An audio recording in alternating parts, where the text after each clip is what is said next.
우리 사도신경으로 우리 신앙 하나님께 고백하여 올리겠습니다. 전능하사 천지를 만드신 하나님 아버지를 내가 믿사오며 그 외아들 우리 주 예수 그리스도를 믿사오니 이는 성령으로 잉태하사 동정녀 마리아에게 나시고 본디오 빌라도에게 고난을 받으사 십자가에 못 박혀 죽으시고 장사한 지 사흘 만에 죽은 자 가운데서 다시 살아나시며 하늘에 오르사 전능하신 하나님 우편에 앉아 계시다가 저리로서 산자와 죽은 자를 심판하러 오시리라. 성령을 믿사오며 거룩한 공회와 성도가 서로 교통하는 것과 죄를 사하여 주시는 것과 몸이 다시 사는 것과 영원히 사는 것을 믿사옵나이다. 아멘.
오늘 하나님께서 우리에게 새로운 하루를 허락하여 주셨습니다. 이 목요일 아침 정말 하나님의 은총과 사랑이 우리 성도들 각 가정에 오늘도 풍성히 임하심을 주님 이름으로 축원드립니다.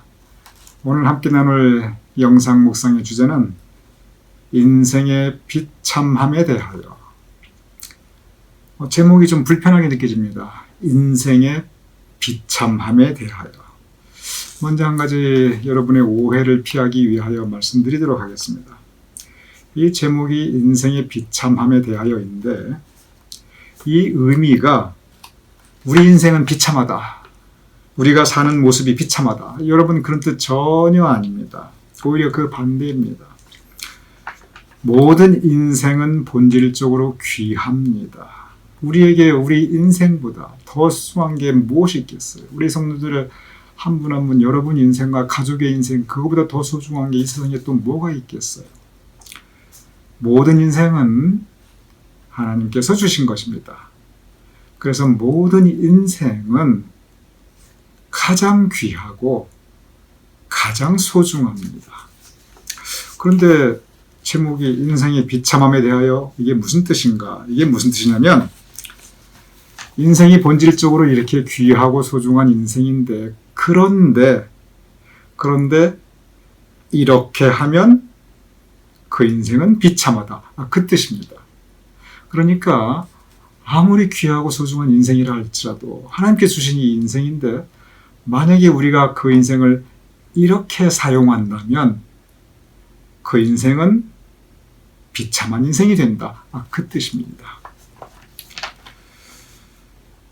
하나님께서 여러분 한 분 한 분 우리 인생을 하나님의 형상으로 지으셨다고 성서는 우리에게 기록하고 있습니다. 우리 성도님들 한 분 한 분 하나님의 형상으로 지음받은 인생이십니다. 그래서 하나님만큼 귀하십니다. 제 인생도 그래요. 참 부족하지만 그래도 제 인생도 하나님께서 하나님 형상 따라 제 인생 지으셨습니다. 그래서 저도 귀하고 소중한 존재이지요. 문제는 뭐냐 하면 그렇게 하나님 형상으로 지음받은 그 귀한 인생이 비참한 나락으로 떨어져 버리는 수가 있다는 거예요. 바로 그 부분을 토마스 아 캠피스는 이야기하고 있습니다. 그러면 구체적으로 어떻게 하면 우리의 인생이 비참해질 수 있는가? 크게 세 가지를 제시하고 있습니다. 물론 몇 가지 더 이야기하고 있어요. 하지만 제가 세 가지를 요약을 합니다. 첫 번째는 뭐냐면은 근본적인 건데 하나님과 떨어져 있으면 그 인생은 비참한 인생입니다. 제가 다시 말씀드립니다. 하나님과 떨어져 있으면 그 인생은 비참한 인생입니다. 우리 모두가 하나님의 형상으로 지음받은 인생이기에 우리는 근본적으로 하나님의 모습으로 남아 있어야 됩니다. 하나님께서 우리에게 허락하신 그 거룩한 하나님의 형상을 우리가 지키고 유지해 나가야 돼요.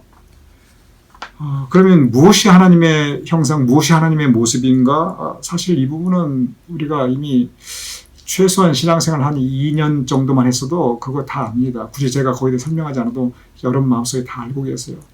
신앙생활 2년이 아니라 지금 이 아침마다 하는 그리스도를 본받아 아침 영상 묵상이 벌써 이제 2달째인데 이 영상 묵상만 처음부터 매일 함께 하셨어도 하나님께서 나에게 원하시는 모습이 무엇인가?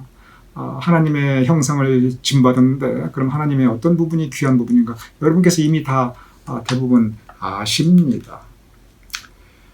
하나님은 사랑의 하나님이시고 은혜의 하나님이십니다. 그런데 이 하나님의 은혜와 사랑에서 우리가 떨어져 있으면 그 인생은 비참한 인생입니다. 성경에서 비참한 인생의 대명사를 우리에게 가르치고 있어요. 예수님께서 직접 말씀하셨습니다. 성경이 우리에게 보여주는 특별히 예수님께서 말씀하신 가장 비참한 인생이 어떤 인생이냐면 바로 누가복음 15장에 나오는 그 탕자입니다. 탕자는 아주 비참한 인생입니다. 탕자가 왜 비참한가? 돈이 다 떨어져 가지고 가난했기 때문에 비참한가?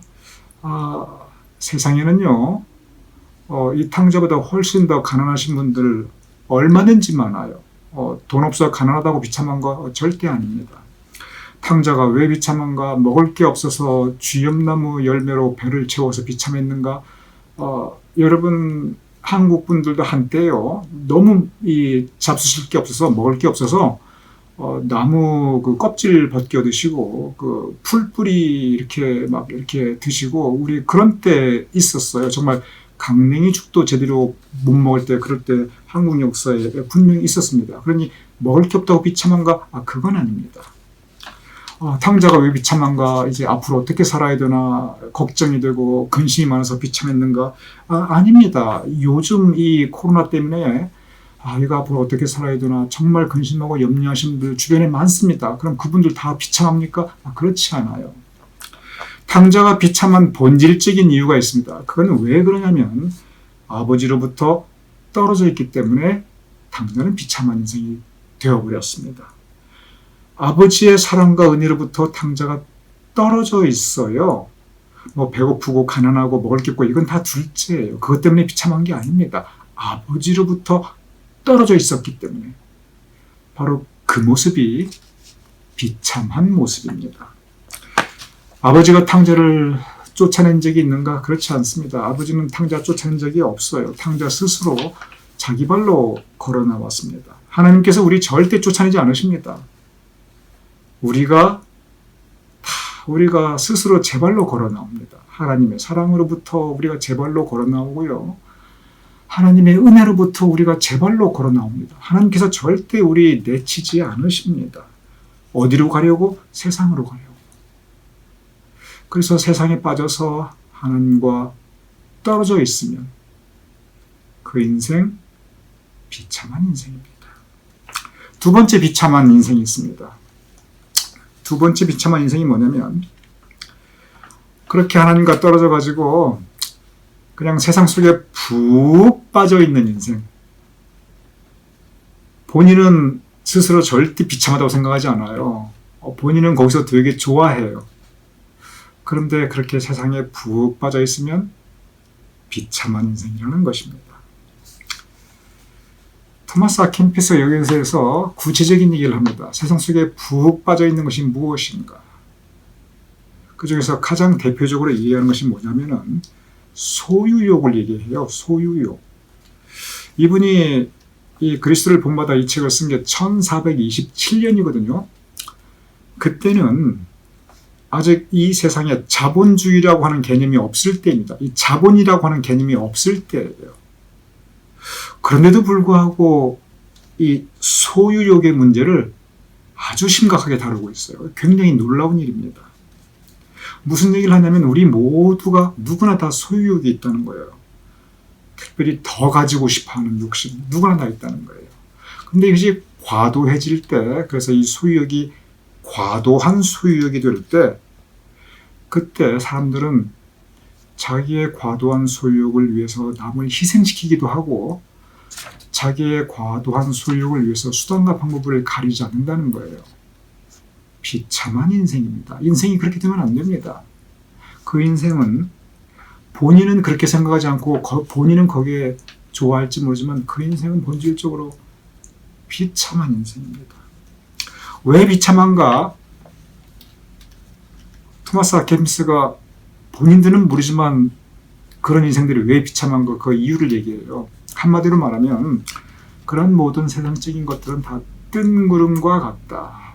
뜬구름과 같다. 한때 왔다가 언제 사라질지 모르고 설령 가지고 있다 할지라도 죽음과 더불어 다 사라져버린다는 거예요. 그러면서 이 대목을 제가 구체적으로 읽어보겠습니다. 세상이 주는 이 소유는 뜬구름과 같아서 언제 사라질지 모릅니다. 그것을 지키는 것도 부담스럽고 힘겨운 일입니다. 그래서 그것을 가지고 있는 사람은, 그것만을 추구하는 사람은 언제나 불안하고 두려워합니다. 사람의 행복은 많은 재물을 소유함에 있지 않기 때문에 적은 재물로도 충분히 행복할 수 있습니다. 무엇을 얘기하냐면 우리가 과도한 소유욕에 빠지게 될 때 그 소유의 노예가 되어버린다는 거예요. 그러면서 정말 소중한 것들, 하나님의 마음, 하나님의 뜻, 사랑, 평화, 우정, 그거 정말 우리가 사람이 본질적으로 지켜야 될 하나님의 형상을 많이 잃어버리기 때문에 그래서 결과적으로 비참한 인생으로 전락한다는 것입니다. 그래서 세상 속에만 푹 빠져있는 인생, 특별히 과도한 소유욕에 빠져있는 인생, 비참한 인생입니다. 첫 번째는 하나님으로부터 떨어져 있는 인생, 비참한 인생입니다. 두 번째는 세상으로 푹 빠져있는 인생, 비참한 인생입니다. 세 번째가 있습니다. 세 번째는 뭐냐면 악한 일을 하는 인생. 거짓되고 악한 일을 하는 인생은 비참한 인생이라고 가르치고 있습니다. 사람은 본능적으로 이 악에 끌리는 그런 그 마음이 언제나 일부 있습니다. 왜냐하면 사탄 마귀가 언제나 우리 마음을 공격하기 때문에 그렇습니다. 그래서 누구나 이 악한 생각으로부터 자유로울 수 없어요. 어떤 때는 악한 생각이 그냥 스스로 나는 그렇지 않은데 생겨날 때가 있어요. 그게 저절로 생겨나는 것이 아니라 사탄 마귀가 와서 씨를 뿌리고 하기 때문에 그 씨를 뿌리고 하기 때문에 그게 잠재우고 있다가 어느 때 이렇게 싹을 틔우게 됩니다. 그래서 누구나 크고 작은 죄를 지을 수 있습니다. 아무리 신앙생활 잘하고 아무리 하나님의 형상으로 지음받은 귀한 믿음의 성도님들을 할지라도 누구나 크고 작은 죄를 하나님 앞에 지은 죄, 사람 앞에 지은 죄 지을 수 있습니다. 문제는 그 다음이 문제예요. 누구나 죄를 지을 수 있다. 여기에 예외가 없는데 문제는 그 다음인데 그 죄 지은 다음에 즉 악한 일을 한 다음에 그것을 반성하고 회개하며 참 하나님 앞에 참회하고 통회하며 거기서 다시 시작하는 사람이 있습니다. 반면에 그 일을 계속하는 사람이 있습니다. 다시 정리합니다. 악한 일을 하는 사람은 비참한 인생인데 여기서 우리가 경계해야 될 것이 이 악한 일이라는 것이 맨 처음 악한 마음, 악한 생각으로부터 시작이 되는데 누구나 사탄 마귀가 그 마음에 악한 씨를 뿌리기 때문에 그 생각으로부터 자유로울 수가 없어요. 그렇기 때문에 누구나 죄를 지을 수 있습니다. 그 가능성 언제든지 있어요. 우리는 누구나 크고 작은 죄를 지으면서 살아갑니다. 그런데 죄를 지었을 때 어떤 사람은 성찰, 그래서 자기 성찰이 정말 중요합니다. 어제 우리 함께 나눴던 자기 성찰, 신앙 훈련에 있어서 그 자기 성찰을 통해서 내가 죄를 지었구나 반성하고 회개하고 다시 시작합니다. 어떤 사람은 의도적으로 그 일을 계속해 나갑니다. 생각보다 이런 분들이 많습니다. 비참한 인생입니다. 요한 웨슬레가 여기에서 이런 얘기를 합니다. 바로 이 대목에서 무슨 얘기를 하냐면 믿는 사람들이 처음부터 작정하고 그렇게 악한 일을 하는 경우 물론 그럴 수도 있겠지요. 그런데 그렇게 많지는 않다는 거예요. 믿는 사람들이 어떤 경우에 이렇게 악한 일을 하게 되는 일에 빠지게 되냐면 내가 옳다고 믿으며 내가 옳다고 믿는 일 갖다가 함부로 할 때, 내가 옳다고 믿는 일을 함부로 할 때 그때 결과적으로 본인은 옳은 일을 한다고 생각하면서 했는데 결과적으로는 이 악한 일이 되어버리는 경우가 너무 많다는 거예요. 실제로 그렇습니다. 내가 옳다는 그 자기 주장을 끝까지 가지고 가게 되면 그게 아집이 되고 그러면서 이것이 뭐가 되냐면 편견이 되게 됩니다. 나는 옳고 다른 사람은 틀리고 그러면서 내 주장을 끝까지 굽히지 않게 되지요. 그러면서 자기 주장을 거침없이 행동으로 옮기게 됩니다. 의도는 좋았을지 몰라요. 결과적으로는 악한 일을 하게 됩니다. 특별히 공동체 안에서. 요한 웨슬리 목사님께서 이 부분을 많이 강조하셨어요. 그리고 이 부분을 바로 토마스 아 캠피스도 많이 강조했습니다. 제일 중요한 건 평화, 공동체의 평화이다. 제일 중요한 건 서로 화목해야 된다. 내가 옳은 게 중요한 게 아니다. 그 얘기를 반복해서 합니다. 이 비참한 인생의 모습이 세 번째가 악한 일을 하는 인생이 비참한 인생인데 우리 믿는 사람들은 내가 의도하지는 않았는데 원래 내 의도는 좋은 것이었는데 이게 결과적으로 악한 일이 되는 것은 아닌가. 우리 자기 성찰하고 돌아보고 그리고 삼가해야 된다는 것입니다. 왜냐하면 그렇지 않으면 나도 모르게 내가 악한 일을 하는 인생의 반열에 들 수 있다는 것입니다. 정말 그렇습니다. 우리가 그래서 성경에서 알고 지은 죄, 모르고 지은 죄, 그 얘기를 합니다. 우리가 죄라는 것은 우리가 알고 지은 죄도 있지만 우리가 모르고 지은 죄, 내가 의도하지 않았는데 나도 모르게 결과적으로 악한 결과가 되어버린 죄, 그런 부분이 있으니까 우리 신앙적으로 여기에 대한 깊은 자기 성찰이 언제나 있어야 됩니다. 정리하겠습니다. 오늘 영상 묵상 제목이 참 부담스러운 제목인데 인생의 비참함에 대하여 여러분 처음부터 비참한 인생 절대 없습니다. 모든 인생 귀하고 소중합니다. 하나님께서 하나님의 형상으로 만들어 주셨습니다. 모든 인생은 이 세상의 어떤 생명체라도 다 귀하고 소중합니다. 그런데 우리 인생이 하나님과 떨어질 때 그 인생 비참한 인생입니다. 우리 인생 세상 속에 푹 빠져버릴 때 그 인생 비참한 인생입니다. 우리가 악을 행할 때 알고 그랬던 모르고 그랬던 의도와 달리 그랬던 결과적으로 악을 행하게 되면 그 인생은 비참한 인생입니다. 그러나 우리에게 소망이 있습니다. 우리의 소망은 무엇이냐면 하나님은 사랑과 은혜와 그리고 공의의 하나님이지만 그러나 동시에 하나님은 긍휼하신 하나님이십니다. 우리를 불쌍히 여기십니다. 그리고 하나님께서는 우리를 언제나 용서해 주시는 탕자를 용서해 주시고 받아주시는 바로 그 아버지 우리의 하나님의 모습입니다.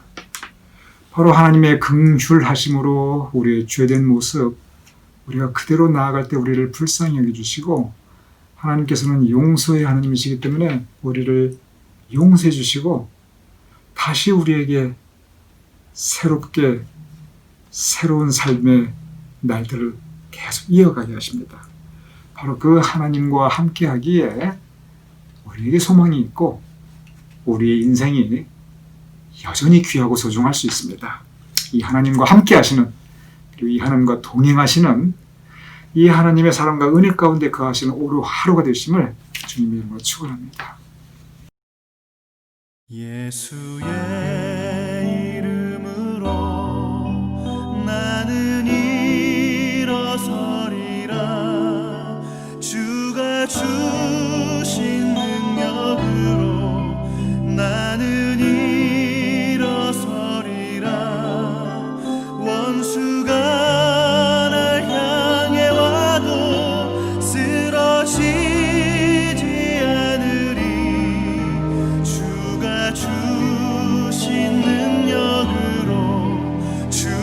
주신 능력으로 일어서리. 예수의 이름으로 나는 일어서리라. 주가 주신 능력으로 나는 일어서리라. 원수가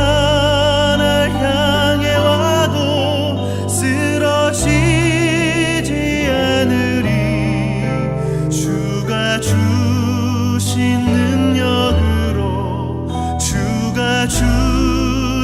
능력으로 주가 주신 능력으로 일어서리.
주신 능력으로 주가 주신 능력으로 주가 주신 능력으로 일어서리 원수가 날 향해 와도 쓰러지지 않으리 주가 주신 능력으로 주가 주신 능력으로 주가 주신 능력으로 일어서리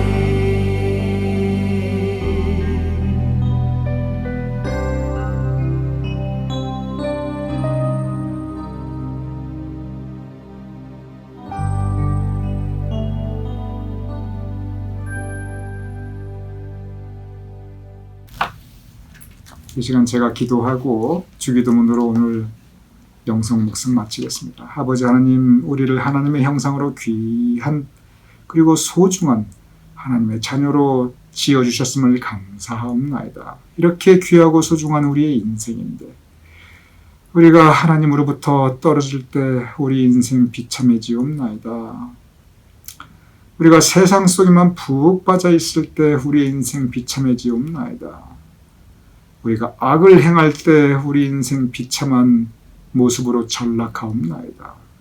아버지 하나님, 그럴 때마다 우리 홀로 버려두지 마시옵시고 성령께서 우리 가운데 감동감화 역사하여 주시옵소서. 우리 감동의 역사, 우리의 마음을 움직여 주시고 그리고 감화의 역사, 우리의 심령과 삶의 모습을 변화시켜 주시고 그리고 역사, 우리 삶 가운데 하나님께서 성령께서 일하여 주시옵소서. 그리하여 우리가 하나님께서 허락하신 그 귀하고 소중하고 아름다운 하나님의 형상을 잘 지키며 간직해 나갈 수 있도록 주여 도와 주시옵소서. 이 시간도 우리와 함께 하심을 감사하오며 우리 주 예수 그리스도 이름으로 기도드렸사옵나이다. 아멘. 우리 함께 주기도문 하시겠습니다. 하늘에 계신 우리 아버지시여, 이름이 거룩히 여김을 받으시오며 나라의 임하옵시며 뜻이 하늘에서 이루어진 것 같이 땅에서도 이루어지이다. 오늘날 우리에게 일용할 양식을 주옵시고 우리가 우리에게 주신 대로 사해 준 것 같이 우리 죄를 사해 주옵시고 우리를 시험 들게 하지 마옵시고 다만 악에서 구하옵소서. 되게 나라와 권세와 영광이 아버지께 영원히 싸움나이다. 아멘.